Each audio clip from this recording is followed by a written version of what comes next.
जय श्री कृष्णा, जय श्री हरि, ओम नमः शिवाय।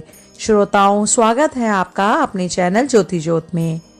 आप सभी का दिन शुभ और मंगलमय हो और कान्हा जी की कृपा आप सभी पर बनी रहे, आपकी सभी मनोकामनाएं पूर्ण हो।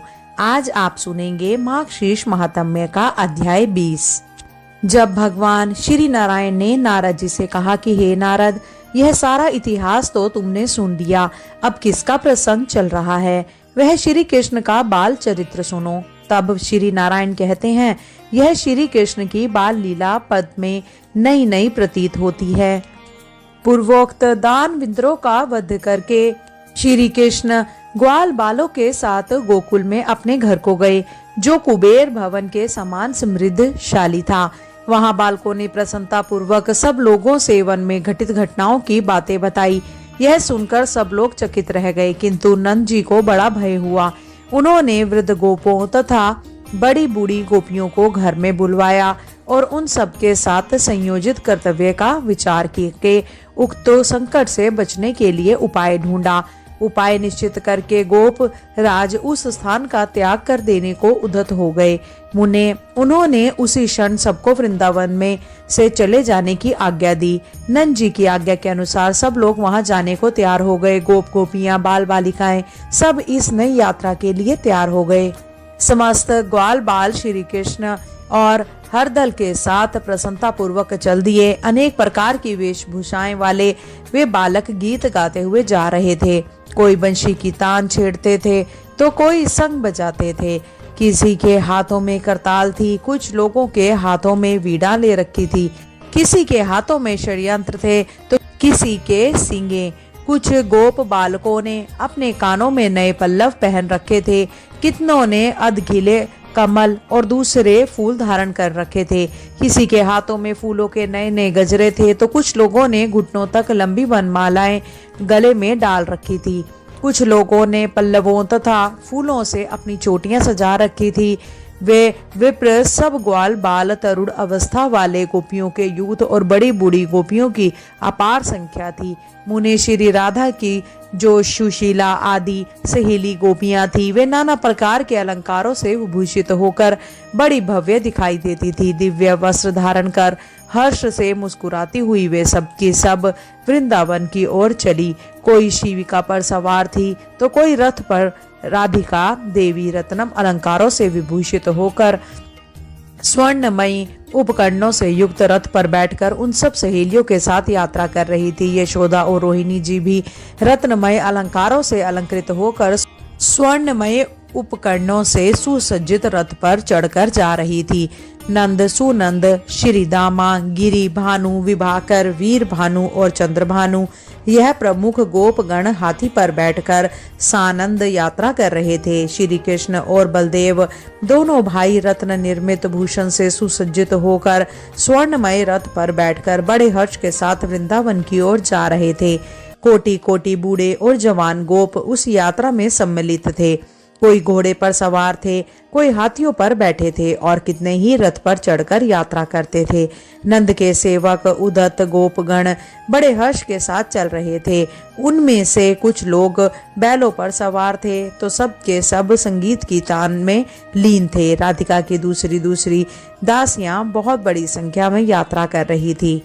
उनके मन में बड़ा उल्लास था, मुख पर मंद मुस्कान की छटा छा रही थी और वे सब की सब सोने के गहनों से सजी थी। उनमें से कितनों के हाथ में सिंदूर थे, कितने ही काजल लेकर चल रही थी, किन्हीं के हाथ में कंदूक थे तो किसी की पुतलियां। कुछ सुंदरी दासियां अपने हाथों में भोग द्रव्य और क्रीड़ा द्रव्य लेकर चल रही थी। किन्हीं के हाथों में वेश रचना की सामग्री थी तो किन्हीं के हाथों में फूलों की मालाएं। कुछ गोपियां हाथों में वीणा आदि वाग लेकर सानंद यात्रा कर रही थी। कुछ अपने साथ अग्नि शुद्ध दिव्य वस्त्रों पर भार लिए चल रही थी। कितनी ही चंदन, आगरू, कस्तूरी और केसर का द्रव्य लेकर जा रही थी। मुने वृंदावन में पहुंचकर सबने उस ग्रह शून्य को देखा। तब वे सब लोग वृक्ष के नीचे यथा स्थान ठहर गए। उस समय श्री कृष्ण ने गोपों को अभिष्ट घर और गौओं के ठहरने के स्थान को बताया और कहा, आज इसी तरह ठहरो। कल सब व्यवस्था हो जाएगी। श्री कृष्ण की यह बात सुनकर गोपों ने पूछा, कन्हैया यहाँ कहाँ घर है? उनका यह प्रश्न सुनकर श्री कृष्ण बोले, इस स्थान पर बहुत से स्वच्छ घर हैं जिन्हें देवताओं ने बनाया है, परंतु उन देवताओं को प्रसन्न किए बिना कोई भी घर हमारी दृष्टि में नहीं आ सकते। अतः गोपगण आज वन देवताओं की पूजा करके बाहर ही ठहरो। प्रातः काल तुम्हें यह निश्चय ही बहुत से रमणीय घर दिखाई देंगे। धूप दीप नैवेद्य भेंट पुष्प और चंदन आदि के द्वारा वट के मूल भाग में स्थित चंडिका देवी की पूजा करो। श्री कृष्ण की यह बात सुनकर गोपों ने दिन में देवताओं की पूजा करके भोजन आदि किए और रात में वहीं प्रसन्नता पूर्वक शयन किया, अर्थात विश्राम करके सो गए। भगवान श्री नारायण कहते हैं, नारद रात में वृंदावन के भीतर सब व्रजवासी और नंदराय जी सो गए। निद्रा के स्वामी श्री कृष्ण भी माता यशोदा के वश स्थल पर गहरी निद्रा के वशीभूत हो गए। रमणीय शैयाओं पर सोई हुई गोपियां भी निद्रलोकों को गोद में लेकर, कोई सखियों के साथ सटकर, कोई छड़का स्थित होकर निद्रा से अचेत हो गई। पूर्ण चंद्रमा की चांदनी फेल हो जाने से सब वृंदावन स्वर्ग से भी अधिक मनोहर प्रतीत होने लगा। नाना प्रकार के कुसुमों का स्पर्श करके बहने वाली मंद मंद वायु से सारा वन प्रातः स्वस्थ हो उठा और समस्त प्राणी निश्चेष्ट होकर सो गए। जब रात्रि कालिक पंचम मुहूर्त के बीच जाने पर शिवलिंग विश्वकर्मा वहां आए। उन्होंने दिव्य एवं महीन वस्त्र पहन रखा था। उन्होंने गले में मनोहर रत्न माला शोभा थी। वे रत्नम रत्न निर्मित अलंकारों से अलंकृत थे और उनके कानों में कांति मान मकर आकृत कुंडल झलमला रहे थे। वे ज्ञान और अवस्था में वृद्ध होने पर भी किशोर की भांति दर्शनीय थे। अत्यंत सुंदर, तेजस्वी तथा कामदेव के समान कांतिमान थे। उनके साथ विशिष्ट शिल्प कला में निपुण 3 करोड़ शिल्पी थे। उन सब के हाथों में मणि रत्नम हेम रत्न और लोह निर्मित अस्त्र थे। कुबेर वन के किंकर यश समुदाय भी वहां आ पहुंचे। वे स्फटिक माला और रत्नम अलंकारों से विभूषित थे। किन्हीं किन्हीं के कंधे बहुत बड़े थे और किन्हीं के हाथों में पद्मराग मणि के ढेर थे, तो किन्हीं के हाथों में इंद्रनील मणि, तो कहीं कुछ के हाथों में कुछ यश ने और अपने हाथों में सेमंतक मणि ले रखी थी और कुछ यश ने चंद्रकांत मणि, अतः अन्य बहुत से यश के हाथों में सूर्यकांत मणि और प्रभाकर मणि के ढेर प्रकाशित हो रहे थे। किन्हीं के हाथों में फरसे थे तो किन्हीं के लोह सार, कोई कोई गंधसार और श्रेष्ठ मणि लेकर आए थे। किन्हीं के हाथों में चक थे तो कुछ लोग दर्पण, स्वर्ण पात्र और स्वर्ण कलश आदि के बोझ लेकर आए थे। विश्वकर्मा ने वह अत्यंत मनोहर सामग्री देखकर सुंदर नेत्रों वाले श्री कृष्ण का ध्यान कर कर वहां नगर निर्माण का कार्य आरंभ किया। भारतवर्ष का वह श्रेष्ठ और सुंदर नगर 5 योजन विस्तृत था। तीर्थों का सारभूत वह पुण्य क्षेत्र श्री हरि को अत्यंत प्रिय है। जो वहां मुमुक्षु होकर निवास करते हैं उन्हें वह परम निर्वाण की प्राप्ति करने वाला है। गोलोक में पहुंचने के लिए तो वह सोपान रूप है, सबको मनवांछित वस्तु प्रदान करने वाला है। वह 4-4 कमरे वाले 4 करोड़ भवन बनाए गए थे, जिससे वह नगर अत्यंत मनोरम प्रतीत हो रहा था। श्रेष्ठ प्रस्तर से निर्मित वह विशाल नगर की बाड़ों, खंभों और सोपान से सुशोभित था। चित्रमय पुतलियां, पुष्पों और कलश से वहां के भवनों के शिखर भाग अत्यंत प्रकाशमान जान पड़ते थे। पर्वतनीय प्रस्तर खंडों से निर्मित वेदिकाएं और प्रांगण उस नगर के भवनों की शोभा बढ़ा रहे थे। प्रति एक घर में यथा योग्य बड़े छोटे 2 दरवाजे थे। हर्ष और उत्साह से भरे हुए देव शिल्पी ने स्फटिक जैसी मणियों से उस नगर के भवनों का निर्माण किया था। उसमें गोपों के लिए यथा स्थान तथा यथा योग्य निवास स्थान बनाकर विश्वकर्मा ने वृषभानु गोप के लिए पुनः रमणीय भवन का निर्माण आरंभ किया। उनके चारों ओर परकोटे और खाया बनी थी। चारों दिशाओं में 4 दरवाजे थे। 4-4 कमरों से युक्त 20 भव्य भवन बनाए गए थे। उस संपूर्ण भवन का निर्माण महामूल्य मणियों से किया गया था। वहां का प्रति एक सुरम्य मंदिर सोने के कलश से दिव्यमान था। उस आश्रम की एक अत्यंत मनोहर निर्जन प्रदेश में, जो मनोहर चंपा वृक्षों के उद्यान के भीतर था, पति सहित कलावती के उपभोग के लिए विश्वकर्मा ने कोतहल वर्ष एक ऐसी अटकलियां बनाई थी जिसका निर्माण विशिष्ट श्रेणी की श्रेष्ठ मणियों के द्वारा हुआ था। उसमें इंद्रनील मणियों के बने हुए 9 सोपान थे। नारद जी ने पूछा, भगवान मनोहर रूप वाली कलावती कौन थी और किसकी पत्नी थी जिसके लिए देव शिल्पी ने यत्न पूर्वक सौरम्य घर का निर्माण किया? भगवान नारायण ने कहा, हाँ, सुंदरी कलावती कमला के अंश से प्रकट हुई पितरों की मानसी कन्या है और वृषभानु की पतिव्रता पत्नी है। उसी की पुत्री राधा हुई, जो श्री कृष्ण के प्राणों से भी बढ़कर है, प्रिय है। वे श्री कृष्ण के आधे अंश से प्रकट हुई है, इसीलिए उन्हीं के समान तेजस्विनी है। उनके चरण कमलों की रज के स्पर्श से वसुंधरा पवित्र हो गई है। सभी संत महात्मा सदा ही श्री राधा के प्रति अविचल भक्ति की कामना करते हैं। नारद जी ने पूछा, मुनि, ब्रज में रहने वाले एक मानव ने कैसे, किस पुण्य से और किस प्रकार पितरों की परम दुर्लभ मानसी कन्या को पत्नी रूप में प्राप्त किया? व्रज के महान अधिपति वृषभानु पूर्व जन्म में कौन थे, किसके पुत्र थे और किस तपस्या से राधा उनकी कन्या हुई? सूत जी कहते हैं, नारद जी की यह बात सुनकर ज्ञान शिरोमणि महर्षि नारायण हंसे और प्रसन्नता पूर्वक उस प्राचीन इतिहास को बताने लगे। भगवान नारायण बोले, नारद, पूर्व काल में पितरों के मानस से 3 कन्याएं प्रकट हुई, कलावती, रत्नमाला और मेनका। ये तीनों ही अत्यंत दुर्लभ थी और इनमें से रत्नमाला ने कामना पूर्वक राजा जनक को पति रूप में वर्ण किया और मेनका ने श्री हरि के अंशभूत गिरिराज हिमालय को अपना पति बनाया। रत्नमाला की पुत्री अयोनिजा सती सत्य प्राय सीता हुई, जो साक्षात लक्ष्मी तथा श्री राम की पत्नी थी। मेनका की पुत्री पार्वती हुई, जो पूर्व जन्म में सती राम से प्रसिद्ध थी। वे भी अयोनिजा ही कही गई हैं। पार्वती श्री हरि की सनातनी माया है। उन्होंने तपस्या से नारायण स्वरूप महादेव जी को पति रूप में प्राप्त किया है। कलावती ने मुनुव चंद्र का वर्ण किया। वे राजा साक्षात श्री हरि के अंश थे। उन्होंने कलावती को पाकर अपने को गुणवान में श्रेष्ठ और अत्यंत सुंदर माना। वे उसके सौंदर्य की प्रशंसा करते हुए मन ही मन कहते थे, इसका रूप अद्भुत है, वेश भी आश्चर्यजनक है और इसकी नई अवस्था कैसी विचलन है। सुकोमल अंग, शरद काल के चंद्रमा से भी बढ़कर परम सुंदर मुख और गज और खंजन के भी गर्व का गंजन करने वाली दुर्लभ गति, सभी अद्भुत है।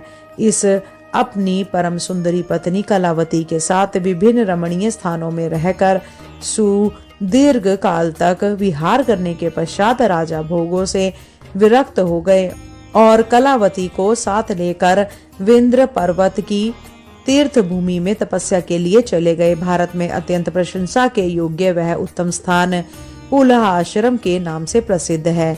वहां राजा ने मोक्ष की इच्छा मन में लेकर सहस्त्र दिव्य वर्षों तक तप किया। उनके मन में कोई लौकिक कामना नहीं थी। वे आहार छोड़कर देने के कारण कृशोदर हो गए। श्री कृष्ण के चरण कमलों का ध्यान करते करते मुनि श्रेष्ठ सुचंद्र को मूर्छा आ गई। उनके शरीर पर जो बाम्बी छा गई थी उसे उनकी साध्वी पत्नी ने दूर किया। पति को निष्ठेर प्राण शून्य मांस और रक्त से रहित अथवा अस्थि चर्म विशिष्ट मात्र देखकर उस निर्जन वन में कलावती शोरातर होकर उच्च स्वर से रोने लगी। मूर्छित पति को वश स्थल से लगाकर वह महादीना पतिव्रता हे नाथ का उच्चारण करती हुई विलाप करने लगी। राजा आहार छोड़ देने के कारण सूख गए थे। उनके शरीर की नसनाड़ियां दिखाई देती हैं। यह देखकर और कलावती का विलाप सुनकर कृपा निधान कमल जन्मा जगत श्रेष्ठा ब्रह्मा जी कृपा पूर्वक वहां प्रकट हो गए। उन्होंने तुरंत ही राजा के शरीर को अपनी गोद में लेकर कमंडल के जल से सींचा, फिर ब्रह्म ज्ञान के द्वारा उनमें जीव का संचार किया। इससे चेतना को प्राप्त नृप और सुदर्श सूर्यचंद्र ने अपने सामने प्रजापति को देखकर प्रणाम किया। प्रजापति ने काम के समान कांतिमान नरेश से संतुष्ट होकर कहा, राजन, तुम इच्छा अनुसार वर मांगो। विधाता की यह बात सुनकर श्रीमान सूर्यचंद्र के मुखरावृंद पर मंद मुस्कान की प्रभा फैल गई। वे प्रसन्न वदन होकर बोले, दयानिधि, यदि आप वर देने को उदित हैं तो कृपा पूर्वक मुझे मनोवांछित निवारण प्रदान करें। इस वरदान के मिल जाने पर मेरी क्या दशा होगी, इसका मन ही मन अनुमान करके कलावती के कंठ, होठ और तालु सूख गए। वह सती संतत होकर वर देने को उद्यत हुए। विधाता से बोली। कलावती ने कहा, कमलोदर ब्राह्मण, आप महाराज को मुक्ति दे रहे हैं तो मुझ अबला की क्या गति होगी, यह आप ही बताइए। चतुरानन कांत के बिना कांता की क्या शोभा है। श्रुति में सुना गया है कि पतिव्रता नारी के लिए पति ही व्रत है, पति ही गुरु, इष्ट देव, तपस्या और धर्म है। ब्राह्मण सभी स्त्रियों के लिए पति से बढ़कर परम प्रिय बंधु कोई नहीं है। पति सेवा परम दुर्लभ है और वह सब धर्मों से बढ़कर है। पति सेवा से दूर होने वाली स्त्री का सारा शुभ कर्म निष्फल होता है। पति के बिना साध्वी स्त्रियों के लिए मरण ही जीवन है और जीवन मृत्यु से भी अधिक कष्ट देने वाला है। ब्राह्मण, यदि मेरे बिना ही आप इन्हें मुक्त कर देंगे तो प्रभु मैं आपको शाप देकर स्त्री हत्या का दारुण पाप प्रदान करूंगी। कलावती की बात को सुनकर विधाता विस्मित होकर मन ही मन भय मानते हुए अमृत के समान मधुर और हितकर वचन बोले। ब्रह्मा जी ने कहा, बेटी, मैं तुम्हारे स्वामी को तुम्हारे बिना ही मुक्ति नहीं दूंगा। पतिव्रते, तुम अपने पति के साथ कुछ वर्षों तक स्वर्ग में रहकर सुख भोगो, फिर तुम दोनों भारतवर्ष में जन्म होगा। वहां जब साक्षात सती राधिका तुम्हारी पुत्री होगी तब तुम दोनों जीवन मुक्त हो जाओगे और श्री राधा के साथ ही गोलोक में पधारोगे। नृप श्रेष्ठ, तुम कुछ काल तक अपनी स्त्री के साथ स्वर्गीय सुख का उपभोग करो। यह स्त्री साध्वी और स्तव गुण से युक्त है। तुम मुझे शाप न देना, क्योंकि श्री कृष्ण के चरणाविंदों से चित्त लगाए रहने वाले जीवन मुक्त संत समद होते हैं। उनके मन में श्री हरि के दुर्लभ दास भाव को पाने की इच्छा रहती है, वे निर्वाण नहीं चाहते। ऐसा कहकर उन दोनों को वर देकर विधाता उनके सामने खड़े रहे। वे दोनों उन्हें प्रणाम करके स्वर्ग की ओर चल दिए। फिर ब्रह्मा जी भी अपने धाम को चले गए। तद वे दोनों दंपति समय अनुसार स्वर्गीय भोगों का उपभोग करके भारतवर्ष में आए, जो परम पुण्यदायी और दिव्य स्थान है। ब्रह्मा आदि देवता भी वहां जन्म लेने की इच्छा करते हैं। सूर्यचंद्र ने गोकुल में जन्म लिया और वहां उनका नाम वृषभानु हुआ। वे सुरभानु के वीर्य और पद्मावती के गर्भ से उत्पन्न हुए। उन्हें पूर्व जन्म की बातों का स्मरण था। वे श्री हरि के अंश थे और जैसे शुक्ल पक्ष में चंद्रमा बढ़ता है उसी प्रकार व्रज धाम में प्रतिदिन बढ़ने लगे। धीरे धीरे वे व्रज के अधिपति हुए। उन्हें स्वर्गीय और महायोगी माना गया है। उनका चित सदा श्री हरि के चरणाविंदों के चिंतन में ही लगा रहता था। वे उदार, रूपवान, गुणवान और श्रेष्ठ बुद्धि वाले थे। कलावती कानकुंज देश में उत्पन्न हुई। वह भी अयोनिजा पूर्व जन्म की बातों को याद रखने वाली महासाध्वी, सुंदरी और कमला की कला थी। कान्याकुब्ज देश में महापराक्रमी नृप श्रेष्ठ भन राज्य करती थी। उन्होंने यज्ञ के अंत में यज्ञ कुंड से प्रकट हुई दूध पीती बालिका के रूप में उसे पाया था। वह सुंदरी बालिका उस कुंड से हंसती हुई निकली थी।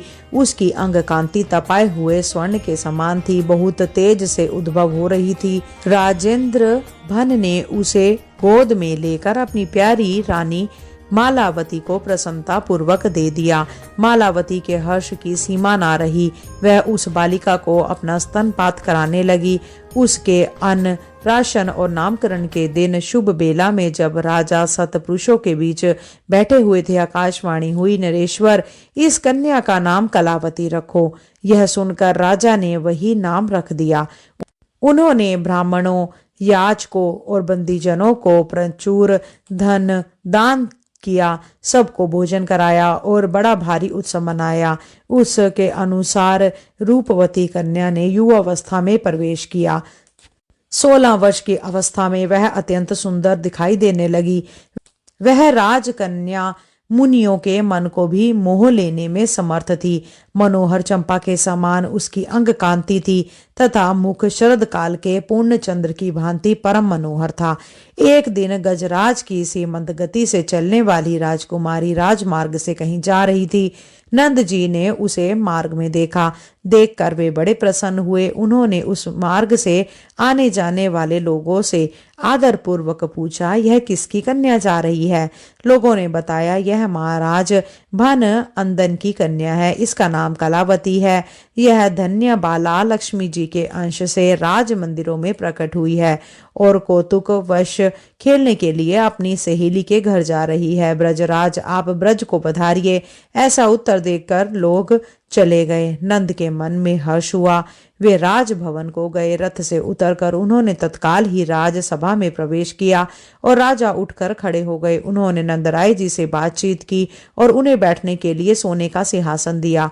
उन दोनों में परस्पर बहुत प्रेमा लाप हुआ। फिर नंद ने विनीत होकर राजा से संबंध की बात चलाई। नंद जी ने कहा, राजेंद्र सुनिए, मैं एक शुभ और विशेष बात कह रहा हूँ। आप इस समय अपनी कन्या का संबंध एक विशिष्ट पुरुष के साथ स्थापित कीजिए।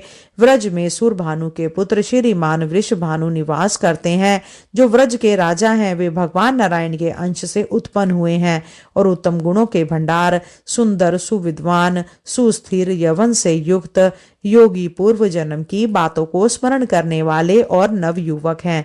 आपकी कन्या भी यज्ञ कुंड से उत्पन्न हुई है, अतः अयोनिजा है। त्रिभुवन मोहिनी कन्या कलावती भगवती कला की अंश है और स्वभावतः शांत जान पड़ती है। वृषभानु आपकी पुत्री के योग्य हैं और आपकी पुत्री भी उन्हीं के योग्य हैं। मुने राजसभा में ऐसा कहकर नंद जी चुप हो गए। तब निप श्रेष्ठ भन ने विनय से नर्म होकर उन्हें इस प्रकार उत्तर दिया। उसके बाद जो कुछ भी भव ने नंद जी से कहा, इसका वृतांत आप अगले अध्याय में सुनेंगे। श्रोताओं, अब आप सुनिए श्री कृष्ण चालीसा का पाठ और अंत में आप सुनेंगे श्री कृष्ण जी की आरती। बंशी शोभित कर मधुर, नील जलद तन श्याम, अरुण अधर जनु विप फल, नयन कमल अभिराम। पूर्ण इंद्र अरविंद मुख, पीतांबर शुभ साज, जय मन मोहन मदन छवि, कृष्ण चंद्र महाराज। जय यदुनंदन जय जगवंदन, जय वसुदेव देव की नंदन, जय यशोदा सुत नंद दुलारे, जय प्रभु भगतन के दृग तारे। जय नट नागर नाग नथैया, कृष्ण कन्हैया धेनु चरैया। पुनि नख परे प्रभु गिरिवर धारो, आओ दीनन कष्ट निवारो। वंशी मधुर अधर धरि तेरी, होवे पूर्ण मनोरथ मेरो। आओ हरि पुनि माखन चाखो, आज लाज भारत की राखो। गोल कपोल चिबुक अरुण तारे, मृदु मुस्कान मोहिनी डारे। रंजित राजीव नयन विशाला, मोर मुकुट बैजंती माला। कुंडल श्रवण पीत पट आछे, कटी किंकणी काचन काछे। नील जलज सुंदर तनु सोहे, छवि लखी सुर नर मुनि मन मोहे। मस्तक तिलक अकल घंघुराले, आओ कृष्ण बांसुरी वाले। करी पय पान पुत नहीं तार्यो, अका बका कागा सुर मार्यो। मधुवन जलत अग्नि जब ज्वाला, भेशीतल लखी तही नंद लाला। सूरपति जब व्रज चढ़े ओरिसाई, मसूर धार वारी वर्षाई। लगत लगत ब्रज चहन बहायो, गोवर्धन नखधारी बचायो। लखी यशोदा मन भ्रम धिकाई, मुख महम 14 भुवन दिखाई। दुष्ट कंस अति उधम मचायो, कोटि कमल जब फूल मंगायो। नाथी काली यही तब तुम लीन्हे, चरण चिन्ह दे निर्भय कीने। करी गोपिन संग रास विलासा, सबकी पूर्ण करी अभिलाषा। केतिक महा असुर संहार्यो, कंस ही केस पड़ी दे मार्यो।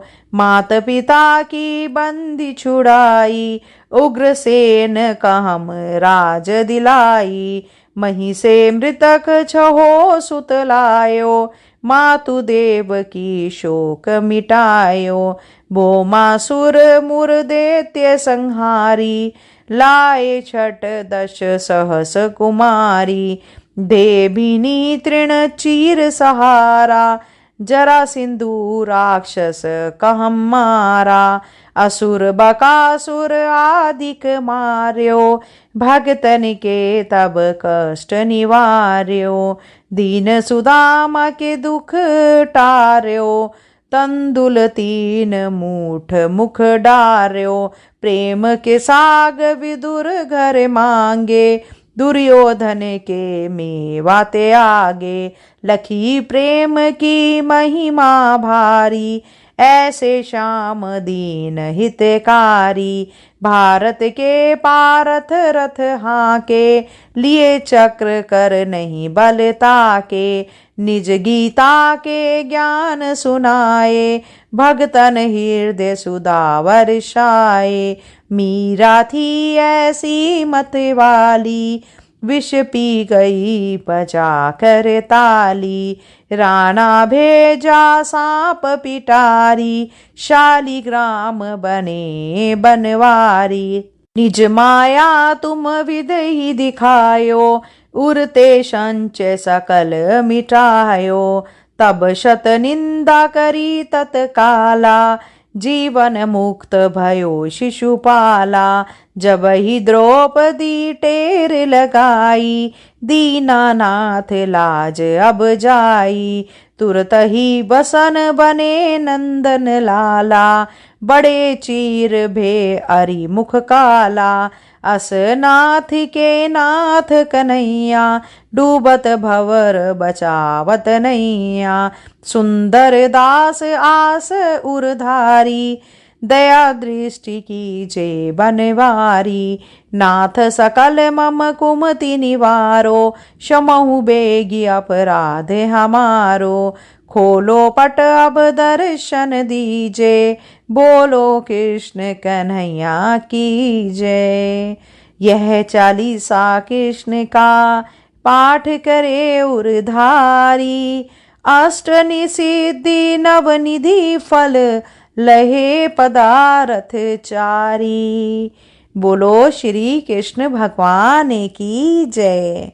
श्रोताओं, अब रसपान करते हैं श्री कुंज बिहारी जी की आरती के साथ। आरती कुंज बिहारी की, कि श्री गिरिधर कृष्ण मुरारी की। आरती कुंज बिहारी की, कि श्री गिरिधर कृष्ण मुरारी की। गले में बैजंती माला, बजावे मुरली मधुर बाला। श्रवण में कुंडल झलकाता, नंद के आनंद नंद लाला। गगन सम अंग कांति काली, राधिका चमक रही आली। लतन में ठाड़ बनमाली, भ्रमर सी अलक कस्तूरी तिलक। चंद्र सी झलक ललित छवि श्यामा प्यारी की, कि श्री गिरिधर कृष्ण मुरारी की। आरती कुंज विहारी की, के श्री गिरिधर कृष्ण मुरारी की। कनकमय मोर मुकुट बिरसे, देवता दर्शन को तरसे। गगन सो सुमन राशि बरसे, बजे मुरचंग मधुर मृदंग। ग्वालिन संग अतुल रति गोप कुमारी की, के श्री गिरिधर कृष्ण मुरारी की। आरती कुंज विहारी की, श्री गिरिधर कृष्ण मुरारी की। जहाँ ते प्रकट भई गंगा, सकल मन हारिणी श्री गंगा। स्मरण ते होत मोह भंगा, बसी शिव शीस जटा के बीच। हरे अघ कीच चरण छवि श्री बनवारी की, के श्री गिरिधर कृष्ण मुरारी की। आरती कुंज विहारी की, के श्री गिरिधर कृष्ण मुरारी की। चमकती उज्ज्वल तट रेणु, बज रही वृंदावन बेनु। चहुम दिसी गोपी ग्वालन धेनु, हसत मृदु मंद चांदनी चंद। कटत भव खंद टेर सुन दीन दुखारी की, श्री गिरिधर कृष्ण मुरारी की। आरती कुंज विहारी की, के श्री गिरिधर कृष्ण मुरारी की। आरती कुंज विहारी की, आरती कुंज विहारी की, के श्री गिरिधर कृष्ण मुरारी की।